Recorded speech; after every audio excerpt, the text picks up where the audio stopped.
नमस्कार, आप सभी का हुंकार में बहुत बहुत स्वागत है। आपके साथ हूं मैं रुबिका लियाकत। ताला समझते हैं आप? जी हां, ताला अंग्रेजी में लॉक कहते हैं, जिसे हम किसी चीज को बंद करने के लिए लगाते हैं।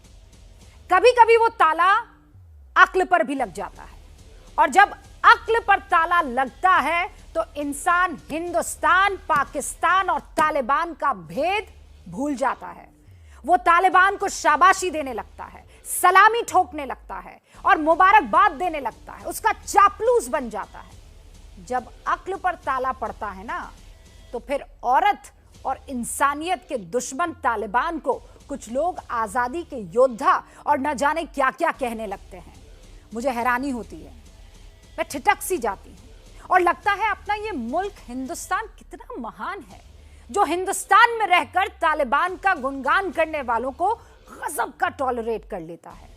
इसीलिए आज हुंकार में मेरा सवाल इन्हीं लोगों से है, ये किस तरह की सोच है जो औरत, इंसानियत और मानवता के दुश्मन तालिबान के हिमायती बन बैठे हैं? क्यों नहीं चले जाते हैं अफगानिस्तान? क्यों नहीं चले जाते हैं तालिबान के पास जी हुजूरी करने और बधाई देने के लिए? मेरा सवाल सिर्फ तालिबान को शाबाशी देने वाले लोगों से नहीं है, बल्कि मेरा सवाल उन लोगों से भी है जो all India Muslim personal law board के मेंबर, नौमानी और समाजवादी पार्टी के सांसद बर्क जैसे लोगों के साथ संस्था या फिर उस पार्टी में हैं। उनकी जुबान पर भी ताला लग गया है। क्यों नहीं वो सामने आते हैं और नौमानी और बर्क जैसे तालिबान के हिमायतियों पर लानत नहीं पड़ते? क्यों नहीं कहते हैं कि धिक्कार है तुम्हें हिंदुस्तानी कहने पर, अपना साथी, अपना भाई कहने पर धिक्कार है। जगह जगह उनका भी कब्जा है, वो भी आजाद रहना चाहते, अपने देश को आजाद कराना चाहते। ये गले कटाने वाला इस्लाम नहीं है। इमरान खान जो बोल रहे हैं, अगर समाजवादी पार्टी के कोई सांसद बोल रहे हैं और श्री अखिलेश यादव जी उस पर चुप हैं। अफगानिस्तान पर कब्जे के बाद जिस वक्त तालिबान की जुल्म की तस्वीरें सामने आने लगी है, काबुल की महिलाएं जिस वक्त तालिबान से खुद को बचाने के लिए अमेरिकी सैनिकों से गुहार लगा रही है, तालिबान को लेकर जब पूरी दुनिया चिंता में है, उस वक्त हिंदुस्तान के कुछ लोग तालिबान की तरफदारी में लगे हैं, तालिबान को सलाम कर रहे हैं। इनमें पहला नाम है all India Muslim personal law board के सदस्य मौलाना खलीलुर रहमान सज्जाद नौमानी का।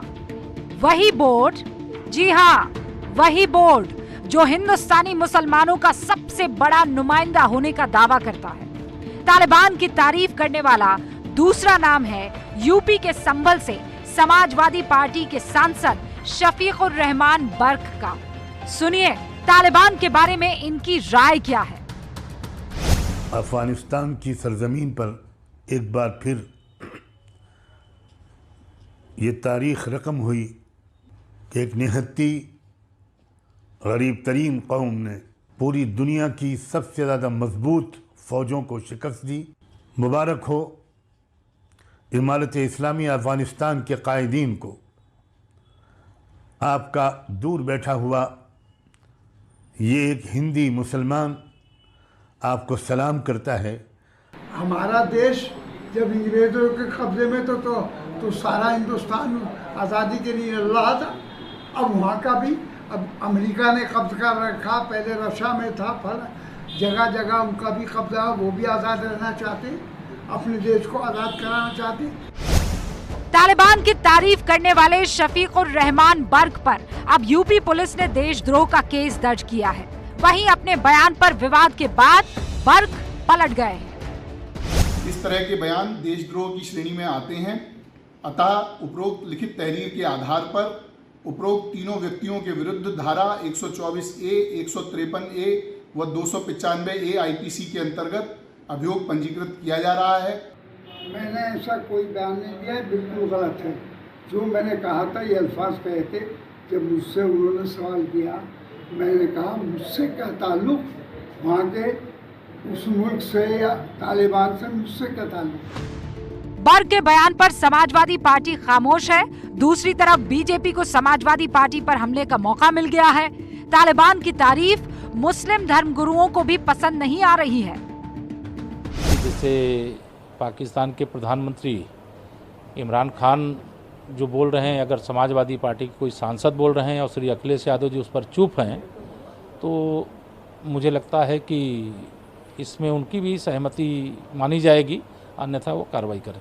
ये हुसैनी इस्लाम नहीं है, ये यजीदी इस्लाम है। ये गले कटाने वाला इस्लाम नहीं है, ये गले कटाने वाला इस्लाम है। लिहाजा हिंदुस्तान में तालिबानी मानसिकता के जितने लोग भी हैं वो होश में आ जाएं। लेकिन वो एक जिम्मेदार मुस्लिम पर्सनल लॉ बोर्ड के हैं, तो मैं समझता हूं कि मुस्लिम पर्सनल लॉ बोर्ड को ये बात वाज़ेह करनी चाहिए। अगर उनको समर्थन में है या विरोध में है, दोनों बातें मुस्लिम पर्सनल लॉ बोर्ड को क्लियर करनी होगी। मौलाना सज्जाद नौमानी के बयान पर अभी तक all India Muslim personal law board की तरफ से कोई आधिकारिक बयान नहीं आया है।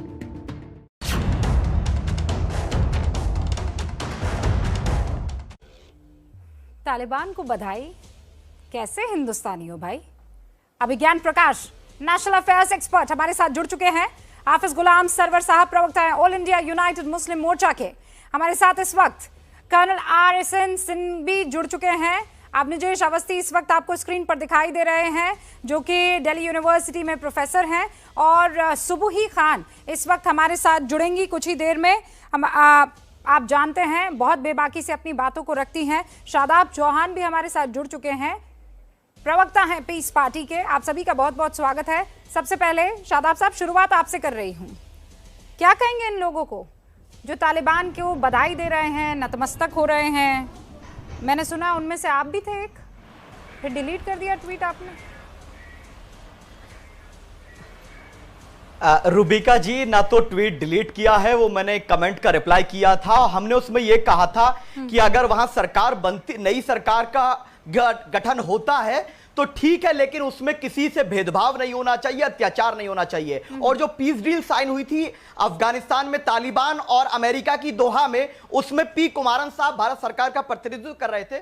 27,000 करोड़ के प्रोजेक्ट हमारे अफगानिस्तान में चल रहे और हमारे नागरिक वहां फंसे हुए थे। तो हमारा यह कहना था कि जब सरकार बन गई तो डिप्लोमेटिक रिलेशन होना चाहिए, क्योंकि हम अपने पड़ोसियों को दुश्मन नहीं बना सकते। There should be dialogue. और जब वो बात कर रहे हैं कि वो पॉजिटिव गेस्चर दिखा रहे हैं, उन्होंने भारतीय नागरिकों को और दूतावास को सुरक्षा की बात कही।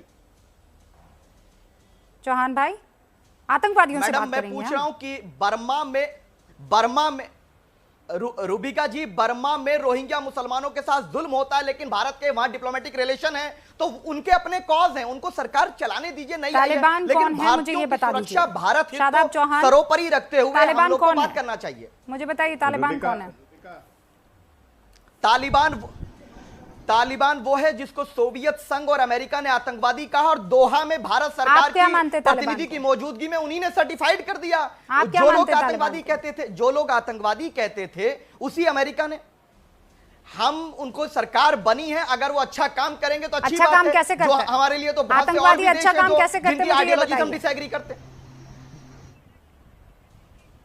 आतंकवादी चाहे वो किसी भी शक्ल में हो, हम आतंकवाद के खिलाफ हैं, लेकिन हम पहले से तय कर लें आतंकवाद के खिलाफ है, लेकिन आतंकवादियों के साथ है। उनको सरकार शाबाश शादाब चौहान साहब, आतंकवाद के खिलाफ है लेकिन आतंकवादियों के साथ है, उनके नतमस्तक हो रहे हैं। हम कहिए ना कि तालिबानी आतंकवादी हैं। जिस प्रकार आप पीस पार्टी हैं कि पीस पार्टी है, मुझे ये बताइए। जिस प्रकार से भारत सरकार के बर्मा से रिलेशन है, आप मुझे सिर्फ अभी तालिबान की बात कीजिए और न्याय की बात करते हैं। हाँ, तो मुझे ये बताइए कैसा पीस है कि वहां पर औरतों को शटल बुर्का में घर से निकलने की इजाजत तब तक नहीं होगी जब तक वो शटल बुर्का में आ जाए।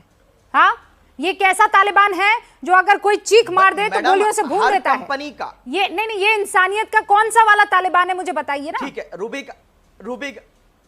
रूबिका जी, आपको शायद पता होगा, माशाल्लाह बहुत बड़ी एंकर हैं, कि हर कंपनी का, हर स्कूल का, हर कंट्री का एक सिस्टम और निजाम होता है। फॉर एग्जांपल, स्कूल में कोई बिगनी पहन के तो नहीं जाएगा ना, उसी तरीके से उनका अपना ड्रेस कोड है। मैं एग्री डिसएग्री नहीं, मैं इंडियन हूं, इंडियन कॉन्स्टिट्यूशन चौहान साहब, मुझे ये बताइए तालिबान कौन है?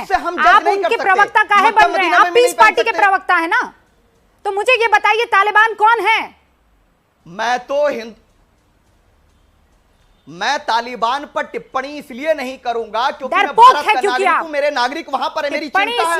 27,000 करोड़ के प्रोजेक्ट है, मैं उनसे रिश्ता खराब करने की हिमायत नहीं करूंगा। अगर तालिबान की जगह यहां पर कोई अभी कोई टीकाधारी आ जाता, कोई जनेऊधारी आ जाता, शादाब चौहान, मैं डरता, तो आज अगर मैं डरता तो आपसे डर के बोल देता। चोरी कर कर अपनी छाती पर बताते कि देखिए ये आतंकवादी है, देखिए इन्होंने यहाँ जीना मुश्किल कर दिया है, अगर मैं देखिए डरता तो इनके हाथों में बंदूक है, इनके हाथों में डंडा है। अगर मैं डरता तो डरपोक सावरकर है को शादाब गद्दार ना चौहान कहता। कि तालिबानियों को अगर मैं आतंकवादी डरता तो कहने गोडसे से के खिलाफ आपको ना डर होता। लग रहा है। मैडम देखा, गोडसे तो आपको लग रहा है अगर आतंकवादी, मैं डरता तो तालिबान गोडसे को- AK-47 के अगर साथ मैं डरता तो लॉन्चर्स गोडसे के को साथ आतंकवादी रॉकेट ना कहता। आपको दिखाई दे रहा है। अगर और मैं कह रहे हैं, डरता तो गोडसे सोवियत को आतंकवादी यूनियन नहीं ने कहता मैडम। उनको चूंकि अगर मैं डरता तो आतंकवादी कहा सावरकर था, के इसलिए खिलाफ नहीं दुनिया बोलता। उनको आतंकवादी अगर मैं कह रही है। डरता तो Please, किसानों की आवाज I'm ना sorry, उठाता। डरपोक है। अगर मैं डरता तो अब निजेश किसानों की अवस्थी। आवाज ना उठाता।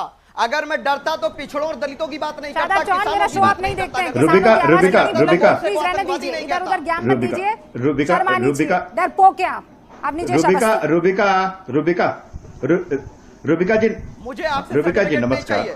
मैं शादाब को याद दिला दूं, आपने 27,000 करोड़ के लिए आपने नहीं तालिबान का समर्थन किया था, और ना ही आपने किसी और वजह से किया था कि वहां पर भारतीय फंसे हुए इसलिए, बल्कि आपने कहा कि निजाम मुस्तफा आ गया, शरिया कानून लागू हो जाएंगे अब वहां पर, आपने इसलिए समर्थन किया था। आप अपने ट्वीट को फिर से पढ़ लीजिए आप जरा, आप क्यों आज ऐसी बात कर रहे हैं। और सबसे अच्छी बात तो आपने की कि आप डरते नहीं हैं। तो आप वो तमाम लोग वो जो ट्वीट करते हैं, जो कहते हैं कि इस हिंदुस्तान में रहते हुए मुझे बहुत डर लगता है, जिनकी पत्नी और बच्चे कहते हैं कि हम देश से बाहर चले जाएं, टर्की चले जाएं या कहीं और चले जाएं, यह आपका बयान उनके लिए है। और रुबिका जी, सबसे महत्वपूर्ण बात यह है कि ये इफ एंड बट की बात है नहीं। बात यह है कि तालिबान का जो सारा समूचा वास्तविक चेहरा है वो सामने आ चुका है। और तालिबान कौन है? तालिबान अगर इतने लोकप्रिय होते अफगानिस्तान में तो वहां पर चुनाव लड़ करके आते, एक बात। दूसरी बात, उनके आने की आशंका भर मात्र से लोग वहां से भाग ना रहे होते। अरे प्लेन में हवाई जहाज के पहियों से लटक करके भागे हैं लोग। वो all India Muslim personal law board के मौलाना साहब को जितनी बार देख रही हूँ मैं, मतलब हक्की बक्की हूँ। सुबही खान, हिंदी मुसलमान का सलाम कबूल कीजिए। ये भाई साहब कहाँ थे जब यहाँ की औरतें उन ट्रिपल तलाक बिद्दतें उन बिद्दत से फ्री हो रही थी, तब ये भाई साहब तो दिखे नहीं थे। हिंदी मुसलमान का सलाम कबूल कीजिए। उफ, सुबही खान। जी जी जी जी रूबिका जी, देखिए, चाहे all India Muslim personal law board के हजरत सज्जाद नोमानी हो, चाहे समाजवादी पार्टी के सांसद शफीकुर रहमान बर्क हो, या फिर पीस पार्टी के प्रवक्ता यहाँ पे बैठे हुए शादाब चौहान हो, इन लोगों को शर्म नहीं आती है कि इस देश ने इनको पलकों पे बिठाया है, इस्लाम को उत्सव की तरह मनाया है। एक एनजीओ को जिसकी कोई बहुत ज्यादा वैल्यू भी नहीं थी, उसको एक मुसलमानों के सरपरस्त की तरह इतने सालों तक देश में काम किया। एक को पार्लियामेंट में बैठाया हुआ है, एक साहब यहाँ पे नेशनल टीवी पे पैनल शेयर कर रहे हैं पूरे सम्मान के साथ, लेकिन ये लोग समर्थन कर रहे हैं तालिबान का। रूबिका जी, आपकी ट्वीट मैंने देखी थी, मैं सल्यूट करती हूँ आपको कि ऐसे मुसलमानों को बहुत मुखर होकर बोलना चाहिए कि हम लोगों को लकी महसूस करना चाहिए कि हम इस भारत की जमीन पे हैं। ये भारत ही है कि आप अयोध्या में जाकर राम मंदिर का विरोध कर देते हैं। ये भारत ही है कि तालिबान का समर्थन करके शादाब चौहान आप जेल में नहीं है, नेशनल टीवी पे एक रिस्पेक्टेड गेस्ट की तरह बैठे हैं। और झूठ मत बोलिए टीवी पर, आपने ये नहीं बोला था कि वो वहां पे सरकार बना रहे हैं। आपने तालिबान को मुबारकबाद दी थी निजामे मुस्तफा कायम करने के लिए। आपसे पूछा रूबिका जी ने क्या है तालिबान, आप तो बोल नहीं पाए क्योंकि आप शर्मिंदा होंगे बोलने में। वो है तालिबान जिसने काबुल में एक मेटर्निटी वार्ड में बॉम्ब ब्लास्ट करके 6-6 महीने के बच्चों के चीथड़े उड़ा दिए थे, जो महिलाओं के साथ दुष्कर्म करते हैं, जो मुसलमान समाज को ब्रेन डेड बना के ज़ॉम्बी की तरह इस्तेमाल करते हैं इस्लामिक स्टेट बनाने के लिए, और आपके देश के खिलाफ इस्लामिक स्टेट बनाने का एजेंडा चला रहे हैं। लेकिन आपको शर्म नहीं आती है, आपको शर्म कभी आ भी नहीं सकती है। लेकिन रूबिका जी जैसे मुसलमान और मेरे जैसे मुसलमान भी इस देश में रहते हैं जो आपका एजेंडा कभी सफल नहीं होने देंगे। बताऊं आपको, ये जो शादाब भाई हैं यहाँ पे ये शर्ट पहन के घूम रहे हैं ना, इनको जरा टिकट करके देते हैं, ये जाए वहाँ अफगानिस्तान में। Exactly. हाँ, रक्षा विशेषज्ञ सिंह साहब भी यहाँ पर बैठे हुए हैं। शादाब भाई, ना तो ये आपकी दाढ़ी जितनी छोटी उतनी रह पाएगी, और ना आप इतनी बुलंदी से जो बोल पा रहे हैं यहाँ पर बोल पाएंगे वहाँ पर। आपको अबाया डालना पड़ेगा, ये सब छोड़ देना पड़ेगा, ठीक है? तैयारी आप कर लीजिए। कर्नल सिंह। हाँ जी, देखिए, कल एक बड़ा वो तस्वीरें बड़ी वायरल हुई थी कि ये तालिबान के लोग किस तरह से वो एम्यूज़मेंट पार्क में किस तरह से वो जो बच्चों के खिलौने हैं, जो खेलने के सामान है, उस पर किस तरह से वो अपने बचपना का मज़ा लूट रहे हैं। तो ऐसा ही आज से कई 1300 साल वर्षों पहले हुआ था कि जब ये अरब से ईरान की तरफ गए, पर्शिया की तरफ। पर्शिया एक बहुत उन्नत सिविलाइजेशन थी, तो इन रेगिस्तान में रहने वालों ने कारपेट वगैरह कुछ नहीं देखा था, वहाँ की नक्काशी, ये सब पागल हो गए वहाँ पे। और जो लूट बचा वो लूट मचा, और जो सब कारपेट उठा के, उस समय वो भी माले गनीमत था का दौर था, अभी भी माले गनीमत है, जायज़ माना गया है। और वो उसका तो पूरा फॉर्मूला दिया हुआ है कि माले गनीमत को किस तरह से आपस में बांटना है। तो मैंने वही बिल्कुल दृश्य वहाँ पे देखा। तो आज भी जो हेरात में जो शिया रहते हैं, उन्होंने भी ये फिर से दोबारा पिछले 20 साल, ये पिछले 30 सालों में उनको इसी से गुजरना पड़ा है। तो इतिहास बदलता नहीं है। अब आपने पूछा कि ये तालिबान की हिमायत को क्यों कर रहे हैं। ये तालिबान की हिमायत कर रहे हैं, ये हिंदुस्तान, इनके जहन में क्या है कि अब भारत की बारी है। वो वहां तक पहुंच गए, अब भारत की बारी है, अब देखो कैसे तुम पर जिहाद भारी पड़ेगा। और किस तरह से अब गजवाए हिंद का समय आ गया है, इनके जहन में वो सब बात है। और एक और बात बता दूं आपको कि हथियार इनको कोई भी देता होगा, एम्युनिशन कहीं से, फंडिंग कहीं और से होती होगी, लेकिन पूरी आइडियोलॉजी ये देवबंद से जाती है। ये हकानिया के ये प्रोडक्ट हैं। हकानिया जो है, एक मिनट साहब, ये हकानिया जो है, it is Oxford of jihadis. वहीं से ये नालायक मुल्ला उमर पैदा हुआ था, वहीं का प्रोडक्ट था। और उनकी डायरेक्ट कनेक्शन यहाँ के आपके देवबंद से, ये सब देवबंदी है। मौलाना मसूद अजहर देवबंदी है। तो इसको इनका ये हिमायती तो होंगे ही। ये पहले इन्होंने उसके ये जो कह रहे हैं कर्नल सदाम हुसैन के टी शर्ट पहने, उसके बाद अलकायदा के टी शर्ट। और सुनिए एक और बात, ये इनके लड़ाकू, अबे क्या लड़ाकू है यार तुम, सुसाइड बॉम्बर। अरे सुन तो लीजिए, सुसाइड बॉम्बर्स के जरिए, अरे सुन तो लीजिए आप उसको कह रहे हो कि हम जो सुसाइड बॉम्बर हैं उनको हम रिकॉग्नाइज करते हैं। अरे भाई आप सुन तो लीजिए, आप क्यों लिंचिंग करना चाह रहे हैं? आप लिंचिंग क्यों करना चाह रहे हैं? सुन तो लीजिए। सवाल मेरे से पूछा रूबिका जी ने, जवाब देने दीजिए। मैं कह रहा हूं कि सुन तो लेने दीजिए, ये बीच में बोल रहे हैं, अपने टर्म पे बोलिए। मेरा सवाल ये है कि जिस तरह के, अरे ये नो विक्टिम कार्ड हियर, यही ऐसे ही तो लिंचिंग होती है, प्रोवोक करके। यही तो लिंचिंग होती है। अच्छा कैसे लिंचिंग कैसे करें? रूबिका जी यही तो नहीं बताइए मुझे, लिंचिंग कैसे? रूबिका जी कैसे बताइए? यही प्रोवोक करिए, झूठे आरोप लगाइए, और फिर इन्हीं के लोग कहेंगे कि ये नारा बोलना पड़ेगा कानपुर में, नहीं तो बच्ची के सामने मारा जाएगा। आपको आप भाई मेरे सुने, ये झूठा आरोप कैसे है कि एक सुसाइड बॉम्बर को हम रेकग्नाइज कर लें, सुसाइड बॉम्बर्स की गैंग को हम रेकग्नाइज कर दे। क्यों रेकग्नाइज कर दे? अब रुकिए चौहान साहब, रुकिए। हाफिज गुलाम सरवर और एक और मेरे साथी हैं, पहले उनसे मैं ओपनिंग रिमार्क ले लूं, उसके बाद हाफिज गुलाम सरवर साहब आपका क्या कहना है सर? शुक्रिया रूबिका बहन, बहुत सेंसिटिव इशू है और इस समय दुनिया का इतिहास और भूगोल दोनों तेजी से बदल रहा है। ठीक है, हम भारत की अपनी विदेश नीति रही है, लेकिन अभी हमारे एक साथी बहुत कुछ कह गए और मैं समझता हूं उनके और शादाब चौहान के बयान में समानांतर दिख रहा है, इक्वलिटी दिख रही है। दोनों प्रोवोक कर रहे हैं इस देश में। मैं विषय से हटना नहीं चाहता, उधर जाना नहीं चाहता, मैं बताना ये चाहता हूं कि भारत स्वतंत्रता के बाद अपने विदेश नीतियों में निरंतर परिवर्तन करता रहा है और अब एक समय आया है कि भारत को अपने विदेश नीति पर एक बार फिर विचार करना चाहिए। जिस अफगानिस्तान पर इस समय चर्चा किया जा रहा है, उस अफगानिस्तान पर भारत का बहुत कुछ पहले से दांव पर लगा हुआ है। भारत ने वहां की संसद, सर मैं एक मिनट रूबिका बहन, भारत ने वहां की संसद भवन का निर्माण, उसकी आप फिक्र ना करें ना, मैं कह रही हूँ उसूल बड़ा, सुनिए उसूल बड़ा, हमारी जीरो टॉलरेंस है आतंकवाद को लेकर। मैं कह रही हूँ आप तालिबान के हिमायती क्यों बन रहे हैं, क्यों बन रहे हैं? मैं आ रहा हूँ वहीं आ रहा हूँ। इससे पहले अशरफ गनी से पहले 2 राष्ट्रपति और हुए। भारत के उन दोनों राष्ट्रपतियों से मधुर संबंध थे। प्रधानमंत्री नरेंद्र मोदी जी ने उन दोनों राष्ट्रपतियों से गले भी मिले, वहां की संसद भवन का शिलान्यास भी किया। अरे तो वो कोई सुसाइड बॉम्बर थे क्या?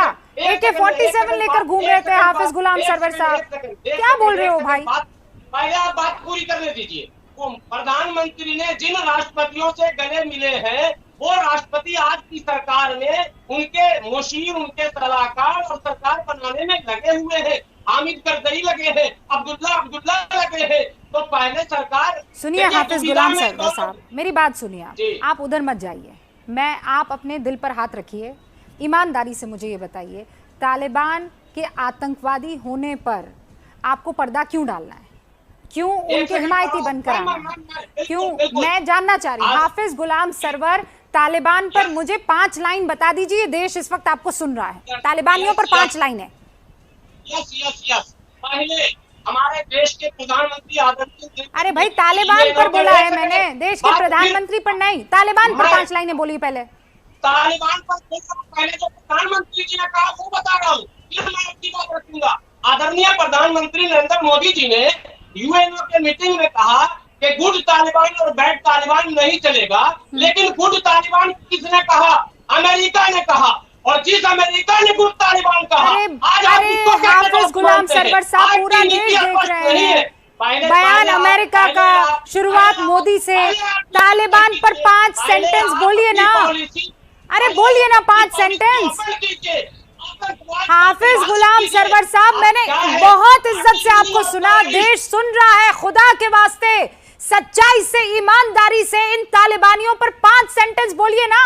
दिल में क्या है तालिबानियों को लेकर, बोलिए ना। तालिबान पूरे अफगानिस्तान के सबसे लोकप्रिय नेता हो चुके हैं। तालिबान की अफगानिस्तान में सरकार बन चुकी है। तालिबान को 99% अफगानिस्तानियों का समर्थन प्राप्त है। इसलिए उसको हम अब आतंकवादी नहीं कह सकते हैं। वो देश पर सत्ता कर रहा था। अब ताला लग गया, अक्ल पर ताला। हाफिज गुलाम सरवर साहब लग गया ताला। अब इसकी चाबी किस ओशन में, किस समंदर में फिट गई है? कहां से ढूंढ के लाऊं मैं, कहां से ढूंढ के लाऊं? हाफिज गुलाम सरवर साहब, तालिबानियों को आतंकवादी कहने में जो शर्मिंदा हो जाए, मैं उसे कैसे हिंदुस्तानी पुकारूं? हाफिज गुलाम सरवर साहब, तालिबान को बधाइयां हिंदुस्तान से मिल रही हैं। यहाँ हाफिज गुलाम सरवर साहब बैठे हैं, शादाब चौहान मेरे भाई बैठे हुए हैं, और ये लोग तालिबान के लिए एक शब्द तक नहीं बोल पा रहे हैं। पता नहीं किस बात का खौफ है। अभिज्ञान, शुरुआत आपसे करना चाहती हूँ, क्या रीड करते हैं आप? और ये कहूँ उससे पहले, बहुत से लोगों के मैसेजेस इस बीच मुझे आ गए, सुबह ही मैं आपके पास भी आ रही हूँ।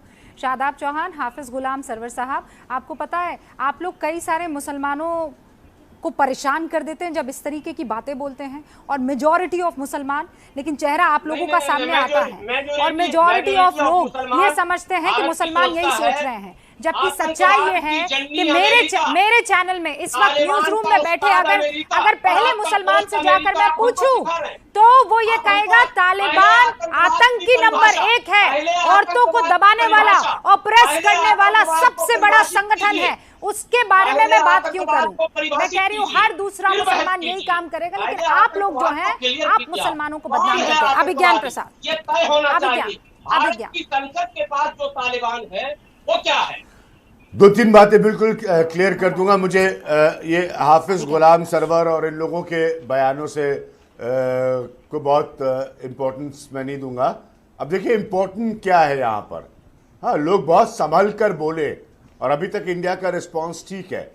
इम्पोर्टेंट ये कि अमेरिकन प्रेसिडेंट, मैंने आपसे पहले भी रूबिका कहा कि मैं लगातार अमेरिका के नज़रिए को फॉलो करूंगा, सवाल सबसे ज़्यादा उनके लिए, और उन्होंने साफ कहा है, उनके देश के इतिहास में उठे सवाल इस बात के गवाह है, उन्होंने साफ कहा है कि हम एक समय सीमा से ज़्यादा दूसरे की प्रॉब्लम में नहीं उलझ सकते। तो इसका मतलब वो हाथ झाड़ चुके हैं इस सिचुएशन से। इसलिए जो भी यहां तालिबान पर अपने बयान रख रहे हैं या जो मन में आ रहा है या जो मर्जी में आ रहा है बोल रहे हैं, वो प्लीज ध्यान रखें इस बात का कि हमें एक ताकतवर भारत के तौर पर इसको टैकल करना है। अगर वो इस तरह के बयान देंगे तो उससे हमारा कोई फायदा नहीं होगा बल्कि नुकसान ही होगा, क्योंकि अमेरिकन प्रेसिडेंट ने एक पोजीशन ले ली है और ये इंटरनेशनली इस वक्त सबसे इंपॉर्टेंट पोजीशन है जहां पर उन्होंने ये कह दिया है, जो कि गलतियों के सवाल उनसे पूछे जा रहे थे कि हम एक लेवल के बाद दूसरे की प्रॉब्लम में नहीं इंटरफेयर कर सकते। तो जो लोग बयान दे रहे हैं जरा इस बात की गंभीरता को और गहराई को बहुत ज्यादा समझें, हल्के में नहीं लें। ये बहुत बड़ी सिचुएशन है इस वक्त। ओके, सुबही खान कुछ कहना चाह रही है, उसके बाद अभिज्ञान मैं आपके पास दोबारा आऊंगी और चौहान साहब आपका भी रुख होगा, लेकिन सुबही जी।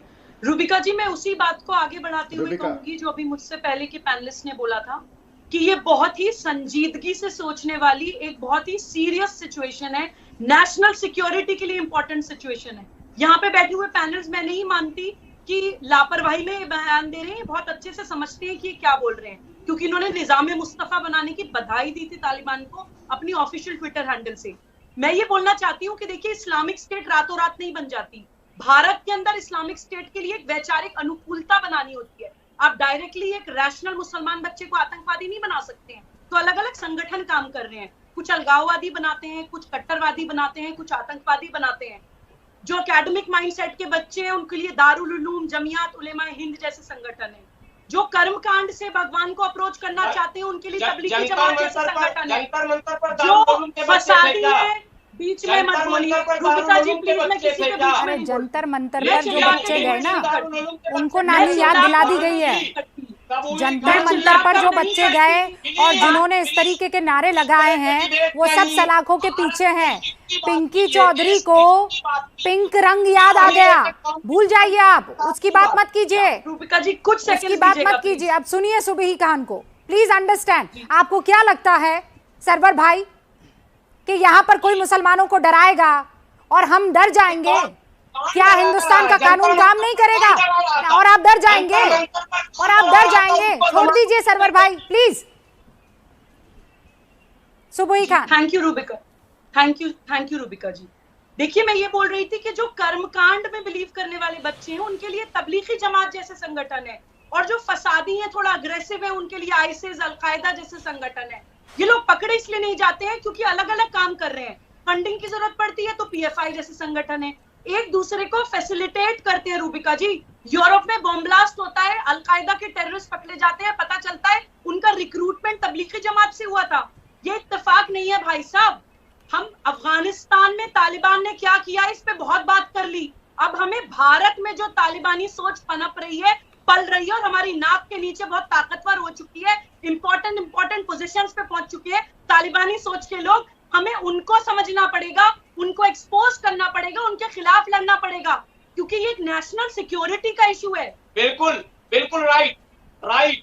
यहाँ जो तालिबानी सर उठा रहे हैं उनके खिलाफ हम लोगों को गोलबंद होकर लड़ना पड़ेगा।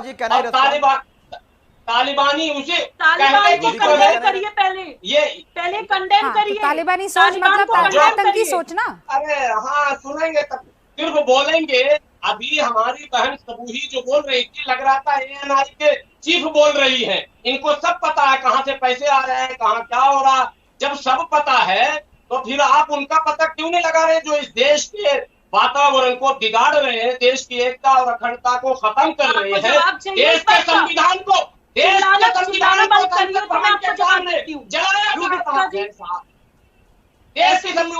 बाजार नहीं है, मछली बाजार नहीं है। सम्मानित चैनल पे बैठे हैं, मछली बाजार की तरह नहीं। आपकी बात का जवाब देती हूँ, सब पता है, पकड़ में इसलिए नहीं खाते हैं। जवाब तो ले लीजिए, सवाल का जवाब नहीं लेना। सरवर भाई सुनिए, अरे सुनिए, एक्साइटेड मत हो जाइए, सुनिए। हाँ रूबिका जी, इन्होंने सवाल किया, अरे जवाब ले लीजिए। आपको जवाब चाहिए नहीं क्योंकि आप एक्सपोज हो जाएंगे। अपने सवाल का जवाब तो ले लीजिए। एक्सपोज आप करिए, सब पता है। अरे जवाब तो ले लीजिए। 10 सेकंड मेरे भाई, 10 सेकंड मेरे भाई, 10 सेकंड, 10 सेकंड। ये नहीं सुनेंगे रूबिका जी, तालिबान यहाँ जो 10 सेकंड, मुझे 10 सेकंड चाहिए, सिर्फ 10 सेकंड। साहब रुक जाइए ना। अरे ये तालिबान तो कोई है नहीं कि मैं हाथ में गन लूं और आपकी तरफ जो है वो इशारा करके बोलूं आप खामोश हो जाइए। हिंदुस्तान है यहाँ, तो मैं आपसे हाथ जोड़कर विनती कर सकती हूँ कि रुक जाइए ना सरवर साहब, रुक जाइए मेरे प्यारे भाई, रुक जाइए अच्छा ठीक है भाई, आपकी कोई बात समझ में नहीं आ रही है, सिर्फ आप इशारों में कुछ करते हुए दिखाई दे रहे हैं। बस रुक जाइए, आप रुक जाइए, सब्र सरवर भाई, सब्र। हाँ सूबी खान 10 सेकंड। जी रूबिका जी, देखिए इन्होंने बोला आपको सब पता है तो फिर आप पकड़ते क्यों नहीं है। देखिए सब पता है, लेकिन वो एक पूरा नेक्सस बना हुआ है। बहुत सारे ऐसे विधर्मी राजनीतिक दल हैं जिन्होंने तुष्टीकरण की राजनीति करके एक भीड़ तंत्र तैयार कर रखा है। पार्लियामेंट में कोई कानून पास होता है संवैधानिक तौर पे, तो उसके विरोध में तो ये लोग पूरा देश जलाने लग जाते हैं, देश की राजधानी जलाने लग जाते हैं। 7 एंटी नेशनल फोर्सेस, 7 भारत विरोधी मानसिकताएं एक्टिवली भारत के खिलाफ काम कर रही हैं। इस्लामिक स्टेट सिर्फ एक भारत विरोधी मानसिकता है, 7 एंटी नेशनल फोर्सेस काम कर रही है भारत के खिलाफ। कभी 1-on-1 डिबेट में बात करिए तो आपको बताऊं, नेक्सस है पूरा, नेक्सस है भाई साहब। शादाब चौहान नहीं समझते हैं, देखिए बात की संजीदगी नहीं समझते हैं। सुनिए हम संजीदगी से इस पर किसी दिन चर्चा कर सकते हैं। शादाब चौहान, नहीं मैं आ रही हूँ, पर बात तो रख लेने दीजिए। शादाब रुबिका हाँ अभिजीत जी आ रही हूँ, एक सेकेंड। शादाब चौहान, निजाम मुस्तफा से आपको 22,000 करोड़ याद आ गया अचानक, ये पलटी कैसे मार ली आपने? मैडम यही परेशानी है कि जब भारतीय मुसलमान देश हित की सोचता है, देश के नागरिकों की सोचता है, ज्योग्राफिकल कंडीशन और अपने देश की सुरक्षा को इंपॉर्टेंट रखता है, क्योंकि चाइना और पाकिस्तान हमें डर है कि वो इस्तेमाल कर लेंगे अगर डिप्लोमेटिक रिलेशन रहेगा। कल भी मैंने प्रेस में देखा, उनके प्रवक्ता ने कहा कि हम अफगानिस्तान को इस्तेमाल नहीं होने देंगे। हमने यही बात की। और निजाम मुस्तफा की मैं आपको बात बताऊं, ये मैंने कहा था क्योंकि पीस पार्टी पूरी तरह से काम कर रही है कि अगर अहकाम इलाही निजाम मुस्तफा का राज होगा, कोई बेटियों से अत्याचार नहीं करेगा, सबको अपने धर्म पे आजादी होगी, कोई किसी पे अत्याचार नहीं कर सकेगा। क्योंकि राम राज, अंबेडकर राज की बातें इसी हिंदुस्तान में हुई हैं, संविधान को मानते हुए। लेकिन हम किसी को अत्याचार करने की बात नहीं कर रहे, किसी का अपमान करने की बात नहीं कर रहे, हम न्याय की बात कर रहे हैं। हम देश हित को सर्वोपरि रखते हैं, हम देश हित को सर्वोपरि रखते हैं। सुनिए मेरी बात, सुनिए। नहीं निजाम मुस्तफा कहाँ, सुनिए, जहां पर निजाम मुस्तफा है आपको पूरी छूट है, आप वहां पर जाइए ना, आप वहां पर जाइए। हिंदुस्तान में कोई धर्म का राज नहीं है, हिंदुस्तान सिर्फ संविधान से चलता है, ठीक है? यहाँ पर नहीं, आप यहाँ पर ज्ञान मत दीजिए मुझे। संविधान तब भी था जब लोगों ने राम राज की बात की, अंबेडकर राज की बात की, लोहिया राज की। हम संविधान नहीं बदल रहे मैडम, हम एक आइडियोलॉजी जिसमें इंसाफ होगा, जिसमें महिलाओं को सुरक्षा होगी, उनको अधिकार होंगे, बुनकरों को, गरीबों को, पिछड़ों को राइट्स होंगे, हम वो गवर्नमेंट चाह रहे हैं मैडम। निजाम मुस्तफा में ये सब नहीं, तालिबान को छोड़ दीजिए, मैं नहीं छोड़ूंगी। ट्वीट में तो आपने पकड़ के रखा था ना, ट्वीट में तो आपने पकड़ के रखा था, तालिबान के चरणों को पकड़ के रखा था। नहीं, मैंने उनको कहा है कि अगर आप इंसाफ करने वाले हैं तो वो फॉर्मूला अपनाइए जो निजाम मुस्तफा का सरकार है, मदीना में मत करिए, बेटियों के साथ अत्याचार मत करिए। शादाब चौहान की सुनेंगे। प्रिय प्यारे आतंकवादियों, मैं तुमसे ये गुहार लगाता हूं कि निजाम मुस्तफा के तहत बच्चियों को यहाँ पर आजाद घूमने दो। वाह शादाब चौहान, गजब के सपने देखते हैं आप। कर्नल सिंह, मैं गुहार नहीं लगा रहा हूं, मैं हिंदुस्तानी हूं और एक हिंदुस्तानी नागरिक को काबुल में रहने वाले भारतीय नागरिकों की चिंता है। मैं चिंतित हूं अपने भारतीयों के लिए और मैं भारत की सुरक्षा के लिए। तालिबान की चिंता है कि हिंदुस्तानियों की चिंता है? मुझे तो लग रहा है आपको तालिबान की चिंता है। मुझे भारतीय नागरिकों की चिंता सरकार को है। आप कर लीजिए, मैं हिंदुस्तान की चिंता कर रहा हूँ। हाँ, दोनों को मैं हिंदुस्तान की चिंता कर रहा हूँ। सुनिए, मुझे न सावरकर की चिंता, न गोडसे की चिंता, न किसी और की चिंता। वहाँ पहुंचा दिया C-17 ग्लोब मास्टर। जाना है आपको, मैं करनी है मदद, सरकार का काम जाना है आपको, भेजते हैं वहां पर, जाइए। वो जाते वक्त खाली है। शादाब चौहान साहब, नीचे अवस्थी, आप कुछ कहना चाहते थे? रुबिका जी, मैं इस लंबी चौड़ी बहस में न पढ़ करके हिंदुस्तान के जो मुसलमान हैं और खास तौर से हिंदुस्तान मुस्लिम महिलाएं जो हैं, मैं समझता हूं कि आज तालिबान ने जिस तरीके का व्यवहार किया इतिहास में और आज भी तालिबान जिस तरीके से महिलाओं के साथ, मानव अधिकारों के साथ खिलवाड़ कर रहा है, हिंदुस्तान के मुसलमान, तरक्की पसंद मुसलमान जो 99% हैं और 99 से ज्यादा प्रतिशत हैं, उनको अपनी आवाज बुलंद करनी चाहिए। इन ऐसे तमाम लोगों को आइसोलेट करना चाहिए, शादाब चौहान और गुलबर नसीर जैसे व्यक्तियों को, जो वास्तव में भारत से नहीं, और अगर इस्लाम से अगर इनको प्यार होता तो शादाब चौहान ने एक ट्वीट नहीं किया चीन के 9 लाख मुसलमानों के बारे में, उइगर मुसलमानों के बारे में। नहीं कर सकते, ये नहीं कर सकते। इनको इस्लाम से, मुस्लिम भाइयों से, मुसलमानों से लेना देना कुछ भी नहीं है। इनका है ही नहीं। बर्मा के मुसलमानों के बारे में बोल रहे हैं और चीन के मुसलमानों के बारे में नहीं बोल रहे हैं। अफगानिस्तान में जो मुसलमान मारे जा रहे हैं उनके बारे में नहीं बोल रहे हैं। ये उन तालिबान जो मार रहे हैं उनके साथ खड़े हैं। मैं इसलिए रूबिका जी कह रहा हूं, महत्वपूर्ण बात यह है कि भारतवर्ष में उस तरीके की आवाजें, सुबही खान जैसी, आपकी जैसी आवाज एक जबरदस्त आवाज बननी चाहिए, जो लगे कि भारतवर्ष का किसी भी जाति, वर्ण, धर्म, वर्ग का, संप्रदाय का व्यक्ति जो है एक तरक्की पसंद है, विकास के लिए काम करता है और वो दकियानूसी विचारों में विश्वास नहीं करता। ये बात सामने आएगी तो ये तमाम लोग अपने आप अप्रासंगिक हो जाएंगे। इनकी कोई प्रासंगिकता नहीं रह जाएगी, कोई इनको पूछेगा नहीं, अपने आप ये बदलेंगे। ये ओके, कर्नल सिंह। नहीं, मैं कह रहा था ये निज़ाम मुस्तफ़ा की जो लोग बात कर रहे हैं, तो ये तालिबान का निज़ाम मुस्तफ़ा में किसी अली का कत्ल नहीं होगा, किसी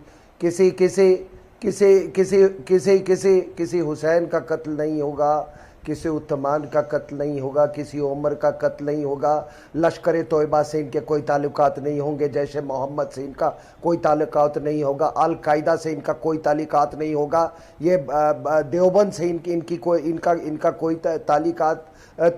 ताल्लुकात नहीं होगा, ये अफीम की खेती बंद कर देंगे, ये छोटे छोटे लड़कों का शोषण बंद कर देंगे। तालिबान बनाने में कितना लगता है मैडम? कुछ डॉलर, कुछ छोटे छोटे बच्चे, थोड़ा अफीम और कुछ मदरसे। आपका आज आप तालिबान के ऊपर आप देखिए, जब दूसरा तालिबान तैयार होता है, यही अमेरिकन ने किया था। आज अमेरिकन को आप गाली दे रहे हैं। ये तालिबान किसके हथियार से तैयार हुआ था और किसके पैसे से? सऊदी अरेबिया के पैसे से, अमेरिका के डॉलर और पैसे से, काफिरों का हथियार और काफिरों का पैसा।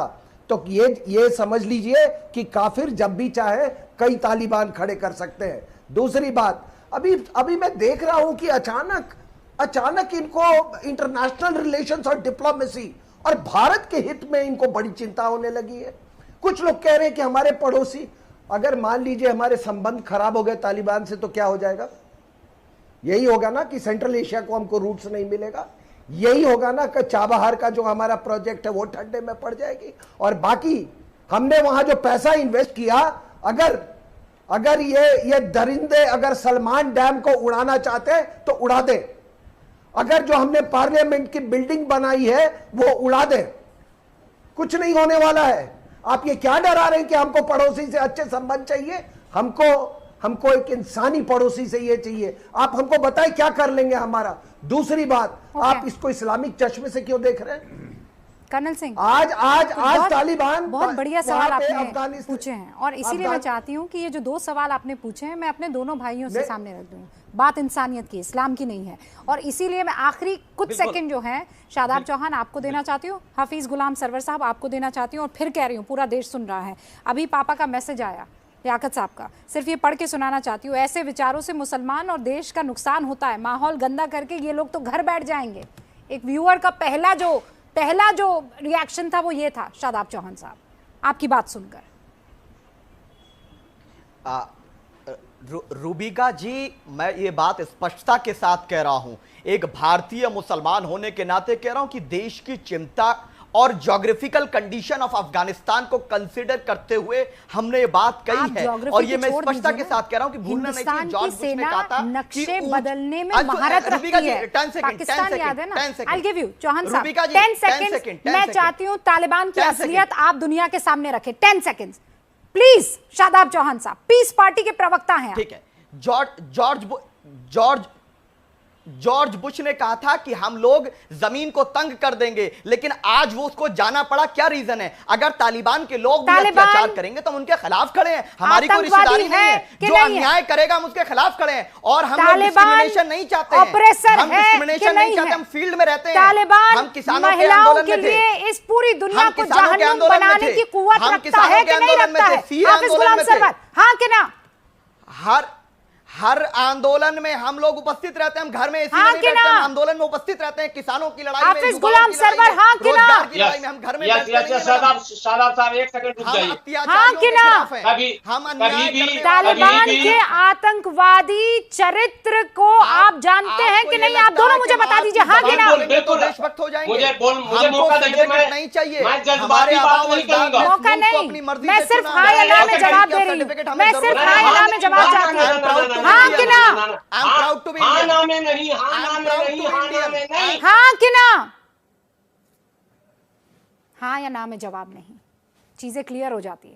लेकिन फिर कह रही हूं, देश का 99% मुसलमान जानता है कि तालिबान क्या है, कहता भी है। अमेरिका ने तालिबान को आर्थिक चोट पहुंचा दी है। अमेरिका ने अफगान सेंट्रल बैंक के करीब 9.5 अरब डॉलर की संपत्ति को जब्त कर लिया है।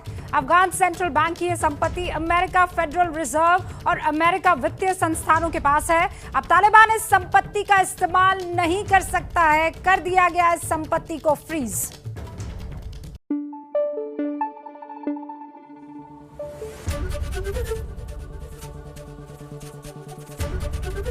एबीपी न्यूज आपको रखे आगे।